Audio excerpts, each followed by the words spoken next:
আচ্ছা, খাওয়ার পর থেকে কেমন কেমন যে লাগতেছে। খাবারটা একটু কেমন ছিল না রে? হ্যাঁ দোস্ত, মানে আমারও না কেমন যেন লাগতেছে। বিয়ে বাড়ির রান্না তো কখন না কখন করছে, আমার তো মনে হচ্ছে নষ্ট হয়ে গেছে।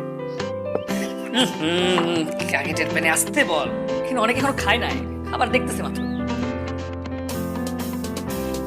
আচ্ছা তো, তুমি কি ওদের কথা বিশ্বাস করো নাকি?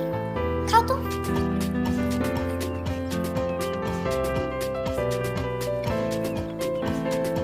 সুমন, খাবারটা কিন্তু সেই মজা হয়েছে। আসলে কথায় আছে না, কিসের পেটে যেন কি সয় না, কুকুরের পেটে কি সয় না, সেটাই। So funny! যাই বলিস ভাই, সরিষা ইলিশটা কিন্তু সেই ছিল, পেট ভরে গেছি। তৃপ্তি করে দু পিস খেলাম।